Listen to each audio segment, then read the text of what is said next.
Girl, y'all are killing me with this spin that boycott, which nobody had a problem with until footage from the BET Award showed Young Miami being met with a standing ovation as her song played overhead. Now, here come the fun police talking about why the song shouldn't be celebrated and how it's poisoning the youth. Let's start with Irie first. Irie is pressed as always. She spoke out about how the song reveals a lot about our people. This is the same woman who had an issue with Megan Thee Stallion's performance at the 2023 Essence Festival. India, girl, I love your music. I'm ready for love too, as well as a 200% decrease on my electric bill. But it's giving mammy at this point. This is the second time you done had something to say specifically to black female rappers who are a minority in hip hop and had nothing to say about the decades-long perpetuation of violence and crime in hip hop pushed and sold by the men of hip hop long before a Megan and a Young Miami existed. You know more than anybody else that music is a form of artistic expression, so to even politicize this song to prove pointless points is irresponsible and so expected from a woman who was so male identified that she packaged begging and doing anything to acquire a man's love and sold it to other women as a desire for love when it was nothing more than low self-esteem and desperation glamorized as longing for a love that can be achieved by inner alignment than by being picked. My God. Your own music can be argued to be bitterness disguised as pseudo-black empowerment because any version of a system that strips black women of choice, whether it's a choice to sing with honeybees or walk barefoot through cornfields or to pop pussy on a handstand, isn't much of a world for women at all. If you want to make bald-headed music for bald-headed ass girls, that's fine. You don't see Megan nor Young Miami protesting your color purple ass genre of music. But you always on the resistant end of other women's legal way of making money and a name for themselves via music and entertainment. Heavy on the entertainment aspect. If there's anybody literally scamming in the name of Young Miami, that's an issue of poor parenting and impulse control on the criminal's part, not Young Miami. Last time I checked, Young Miami is not writing a children's book and teaching third grade math. She's a rated R adult entertainer, and her art should be left at that. Art. Not a mandate, not instructions, law, nor encouragement, but art.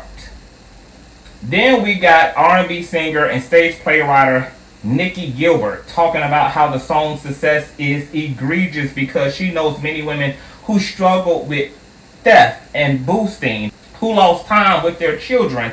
And guess what? These are women who boosted long before a spin that debuted because boosting isn't the result of a song, but systemic issues around poverty and survival crimes by people who made those choices, typically out of attempting to provide for the very children Nicci is talking about who were neglected due to their scamming ass mammies being caught up in the system. So what in the hell is Nicci talking about? I don't care for the song much either, but Young Miami should have the right to make the song, and people should have the right to support or not support it like they do anything else. And if music was a representation and some mechanism of powerful influence, as Kerry Hilson implied, then baby, both Nicci and Irie should technically be swinging from pole to damn pole and boosting out of the rainbows with a rep sheet as long as Donald Trump's for white collar crimes. And while we own Kerry Hilson, Kerry made a powerful point that if music can heal, then music can destroy. And she's absolutely right, but that's nuance. Music doesn't have power in and of itself. It's powered by the condition of the listener's mind. If someone self-assured with decent values is listening to a gutter-ass music, it's nothing more than music to that person. But if a person isn't well and already predisposed toward crime, then it can be the cherry on top. And guess what? In either instance, that's not the artist's responsibility. Y'all have gotten far too parasocial and have started placing more burden on musicians and celebrities than y'all do lawmakers, parents, and politicians. And while we are on parents, let's talk about the real poison and travesty within our society. It's that black parents aren't even interested in raising political-led children who are obsessed with history and knowledge, which is why y'all depend on the music for your morality. I have nieces and nephews you couldn't even pay to listen to that shit, who are considered nerds and bookworms because that's how they were raised and that's what their overall interests are geared toward. While your children boosting because of Young Miami, mine will be building the businesses your children are going to be boosting out of. My God. White people got the same ratchet ass music amongst their communities in the form of goth, punk, heavy metal, rock, etc. And yet you don't see them having to hold congressional hearings at this point over it because they have actual power in this system. And if that's what we were focused upon having, we wouldn't need Young Miami and Megan Thee Stallion to play stepmothers to our children because we have the power to actually navigate this very system fairly and with some sense of actual dignity.